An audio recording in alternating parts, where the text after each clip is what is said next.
yeah, Babandai, Mama Fufu, Lindy. I mean, she went on for 5 minutes. And the guy said, okay, that's good enough. The moderator. And then one of the others said, well, do you think that you could communicate with the aliens? That we're, And she said, well, if they speak Pig Latin, I can.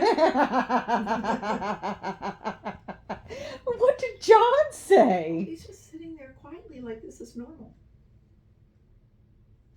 This is not normal.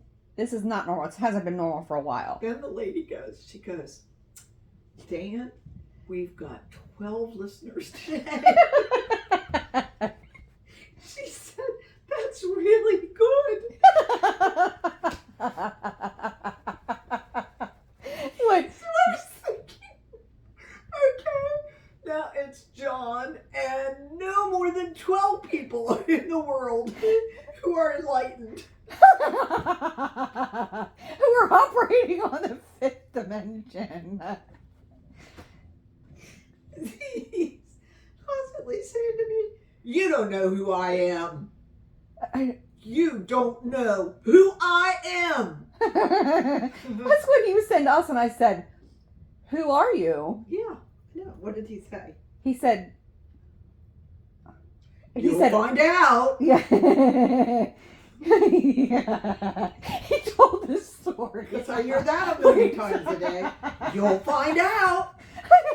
Listen how he said, I don't know how it's connected in his head. He said when he was a little kid, he was on a tractor and he was going way fast.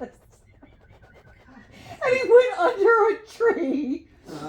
And the limb caught him right at his chest and threw him off the mower or the tractor. And somehow that's related to who he is. How he was enlightened. I guess. Yeah, I wonder if the time he fell off the golf cart because he was drunk and hit the pavement and blacked out and had to go to the hospital on his trips. Wonder if that had anything to do with it. Or where I didn't find out till later that this had happened. I can't even And John's excuse is, well, Chad was driving and he slung me off. Yeah. You're right. Always someone else's fault. Right, John. Okay. Right. Or the time William said, I wouldn't cut that limb if I were you. Don't cut that limb. William could see that it was going to smack him right in the face. Like, I know how to cut limbs. He said, watch me. Yeah, don't you tell me how to use a saw. I know how to use a saw. You watch me and learn. So William stepped back, right? And that limb just whacked him right in the face. It was lucky, nearly killed him. It could have killed him. Really? Well, he was cutting something. And then as I literally told him, the branch started swinging and gaining momentum, and he just like caught him right in the mouth. So he was well, like, it broke, you know that $30,000 of dental worth he had done? He was spitting teeth out after it. Yeah.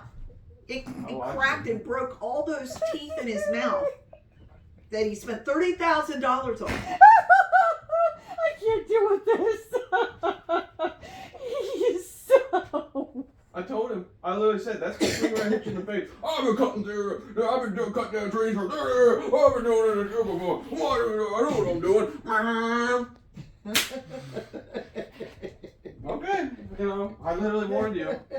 But I bet not a word was said like. Nope, he you got were up right. and he was like, oh, and he ran Right, next door. He didn't say anything else after that. He ran. Or he maybe was like, somehow you got blamed. I don't know, one or the other. But he would never have been right. This is the thing. You bring it up, he won't talk about it. I bet you. No, he didn't won't. happen. No. It didn't happen like that. Or So it just kind of. the time he broke his neck. I don't even recall this. He was on a business It trip. says that he went. He dove headfirst into a dark pool. Mm-hmm. Yeah, that's what I heard. And he still can't turn And it was discovered because we were at Hopkins with Kyle for an appointment, and Kyle was having x-rays. And the doctor said, why don't you get an x-ray? Why don't you hop in there, John? Like, because this is really how doctors operate, isn't it? Right, doctors don't do that. It would never happen. No. Never. Do you think they even did an x-ray? That's what he says.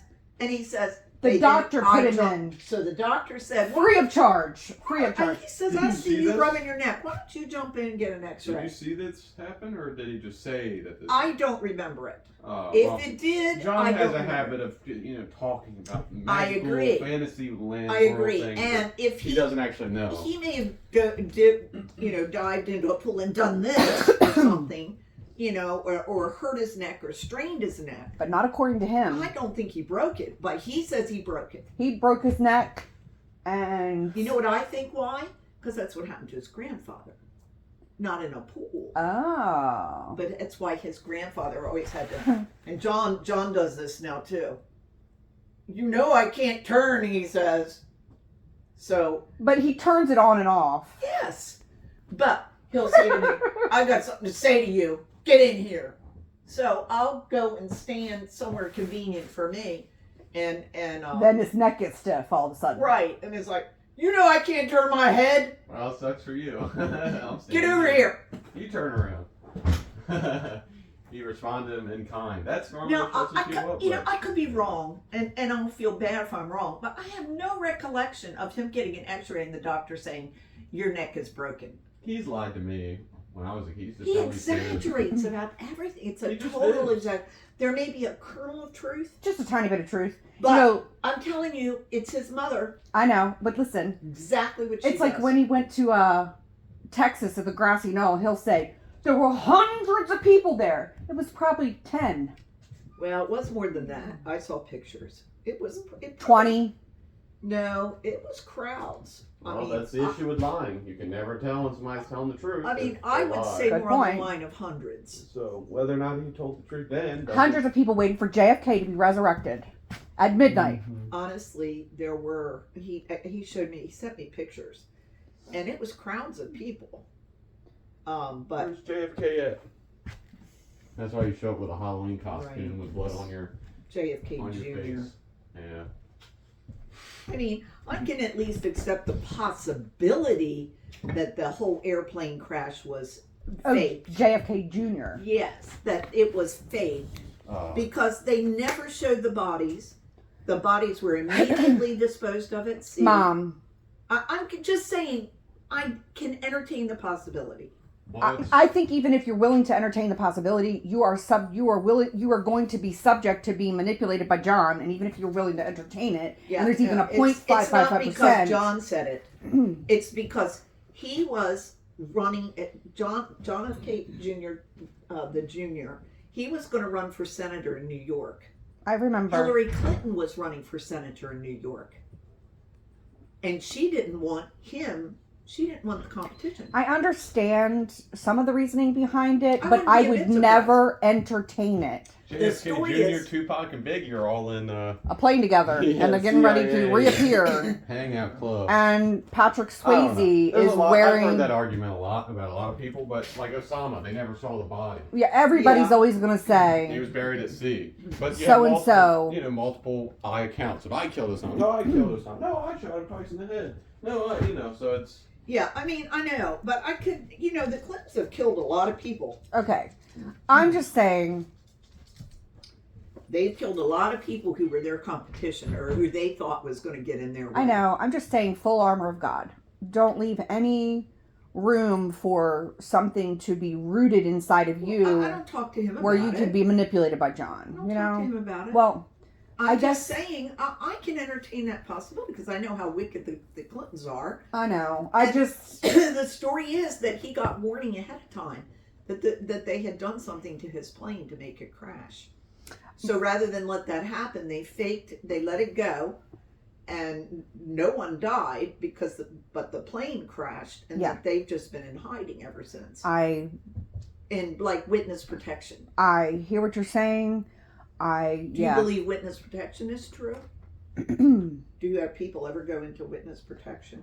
Yes, 'Cause I've but always known that they did. I've only seen it in movies. I've never met anybody. That was right. Of course, no one's going to tell you Sure. if they're in witness protection. Right. I just, I don't believe anything I hear and only half of what I see. Right. Well, I agree. So, and that is something I've learned from John. He has many gifts, and he teaches us what not to do. And he teaches us how to not be like him. And I am grateful that, like, I was thinking about this last night, that, like, we share this world. We share it. It's okay. It's okay to share. Sure. We don't have to compete. We don't have to, I can make room in my life for other human beings, especially the people that love me and the people that I love back. Sure. There is no one. There's room for no one in John's world. No one has feelings. No one has a will. Well, now no one has a soul, which is actually quite scary to me. No one in John's world is allowed. Right? It's just John. It was very telling to me when John Hines asked him, so how are relationships for you now that you have these beliefs and everything? He's like, great. It's great. It's just great. And I'm thinking to myself, really? I spoke up and I said, well, you barely talk to your brothers and sisters. They don't really want to have anything to do with you. Said that to John Hines? With him sitting there, yeah. And John's face kind of, he was like, well, yeah, And I said, the only people you talk to are these people that you speak to online. He said, that's what I mean. My relationship with them is fabulous. Because those are the only people in his world, because those are the people he can manipulate. I don't know. They seem to be manipulating each other. It's the blind leading the blind. It's crazy. A whole bunch of them. Some woman speaking pig Latin or something. I don't know what she called it. She didn't call it pig Latin, but it was similar. I mean, it's just ridiculous. And she started speaking. Yeah. And then she was reading something. It's almost like John's, something inside of John's spirit really wants healing to happen. And I believe that for me, obviously, because this is what worked for me, is that meetings were key. And what it sounds like he has is meetings, but it's super toxic. Like, his body, there's something inside of his psyche that knows he needs healing, that he needs a group of people that understand him, and he's doing it in the wrong way. And he's always doing it in the wrong way. And he has a major, major, major wound related to James Sr. It's almost like he's become James Sr. Yeah. And he wants everyone to suffer like he did. Although I don't think James Sr. was as crazy as he is. No. Well, because you've got James Nichols Harper Sr. plus Thomas Moxie. Combined. And that is, I think, where we get the narcissistic personality disorder and alcoholism. You get the combo, the two grandfathers, that's John. There it is, right there. There, there's your answer. And yeah, so he's going to be a lot like his mother, because his mother was raised by Thomas Moxie. And this crazy ass